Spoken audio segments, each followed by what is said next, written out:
Luisa, जो छुट्टी पर है, को काम करने के लिए मजबूर किया जाता है।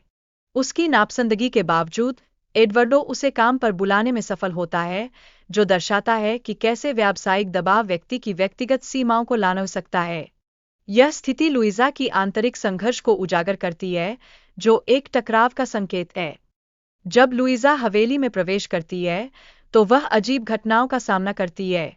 मानो वह एक गुप्त और खतरनाक माहौल में प्रवेश कर रही हो, जहां एक भूतिया आत्मा का खतरा मंडरा रहा है। यह अवास्तविकता और वास्तविकता के बीच की रेखा को धुंधला कर देता है, जो दर्शकों को उसकी मानसिक स्थिति में गहराई से उतरने के लिए मजबूर करता है। लुइजा की सुरक्षा के लिए एक पुराना संदूक महत्वपूर्ण भूमिका निभाता है। जब वह भूतिया प्राणी से बचने की कोशिश करती है, तो यह संदूक उसकी रक्षा करता है। यह वस्तु न केवल सुरक्षा का प्रतीक है, बल्कि एक ऐसे स्थान का भी जहां लुइजा अपने भय से बचने की कोशिश कर रही है। सेंटियागो और लुइजा की भागने की योजना में कई बाधाएं आती है, जिससे उन्हें निपटना पड़ता है। यह स्थिति न केवल तनावपूर्ण है, बल्कि रिश्तों की मजबूती और संघर्ष को भी उजागर करती है। यहाँ पर सवाल उठता है कि क्या प्यार सच में सभी बाधाओं को पार कर सकता है, या यह केवल एक सुखद स्वप्न है। इसी बीच जांच के लिए निकोलस को नियुक्त किया जाता है, जो लुइजा के लापता होने की गुत्थी सुलझाने की कोशिश करता है। यह कहानी में नया मोड़ लाता है और निकोलस के प्रयासों को दर्शाता है। उसके दृष्टिकोण से दर्शकों को पता चलता है कि यह मामला केवल एक व्यक्ति का नहीं, बल्कि एक जटिल सामाजिक संरचना का है। 19वीं सदी में लियोनोर और लाज़ारो की कहानी एक अलग आयाम पेश करती है। यहाँ उन दोनों का समाज में धूर्तता से पैसे कमाने का प्रयास दर्शाया गया है। यह कहानी इस बात की ओर इशारा करती है कि कैसे समाज की समस्याएं व्यक्तिगत नैतिकता के सिद्धांतों पर भी असर डालती है। एक पत्रकार, गरिया, लाज़ारो के खिलाफ लेख लिखता है, जिससे लियोनोर की स्थिति और कठिन हो जाती है। यह घटना इस बात को स्पष्ट करती है कि मीडिया की भूमिका व्यक्ति और समाज पर किस तरह का प्रभाव डाल सकती है। साथ ही यह भी बताती है कि व्यक्तिगत चुनौतियों के साथ साथ बाहरी दबाव भी कैसे बढ़ जाते हैं। लाज़ारो की गिरफ्तारी के बाद लियोनोर को कई चुनौतियों का सामना करना पड़ता है, जिसमें उसके पति की स्वास्थ्य स्थिति भी शामिल है। यह तनावपूर्ण स्थिति भावनात्मक गहराई को बयाती है, जिससे लियोनोर की मानसिक और शारीरिक तनाव का आभास होता है। लियोनोर की चिंताएं उसके पति की दवा की जरूरत के इर्द-गिर्द घूमती है, जो जेल के प्रबंधन द्वारा नजरअंदाज की जाती है।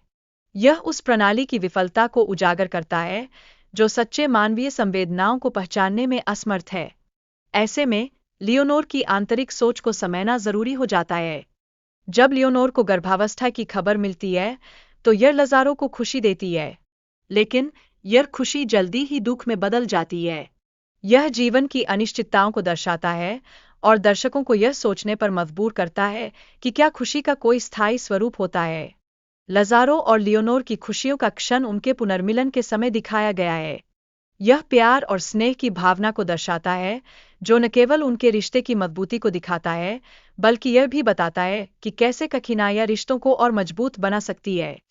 हालांकि अवसाद से जूझने के बाद लियोनोर धीरे धीरे ठीक होने लगती है। इस प्रक्रिया में दोस्तों और समर्थन का महत्व भी उजागर होता है, जो यह दर्शाता है कि कठिन समय में मानवीय संबंध कितने महत्वपूर्ण हो सकते हैं। कहानी में एक पात्र अपने बच्चों को गोद लेने के लिए तैयार होता है, जो उनकी विश्वास की कमी को दर्शाता है। यह स्थिति दर्शाती है कि कैसे अतीत के अनुभव व्यक्ति के भविष्य के निर्णयों को प्रभावित कर सकते हैं। एक रहस्यमय रिवाज के दौरान पात्रों को एक दुष्ट प्राणी का सामना करना पड़ता है, जो उनके लिए संकट का कारण बनता है। यह घटना न केवल रोमांचकारिता को जोड़ती है, बल्कि यह भी बताती है कि कैसे अदृश्य खतरों का सामना करने का साहस जुटाना पड़ता है। कहानी में भूतिया घटनाओं और जादुई तत्वों का समावेश है, जो दर्शाते हैं कि अंधेरे से कैसे निपटना चाहिए। यह किसी भी संकट से निपटने के लिए सशक्तिकरण का स्वरूप भी प्रदान करता है। लियोनोर के शैतान से किए गए अनुबंध का प्रभाव उनके जीवन पर गहरा पड़ता है, जिससे उनके पति की भावनाएं प्रभावित होती है।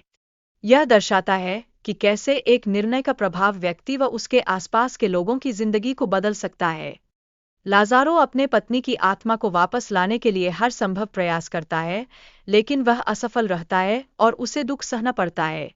यह विचार कि प्यार के कुछ रूपों की सीमाएं होती है, कहानी को आगे बढ़ाता है और दर्शकों को सोचने के लिए मजबूर करता है।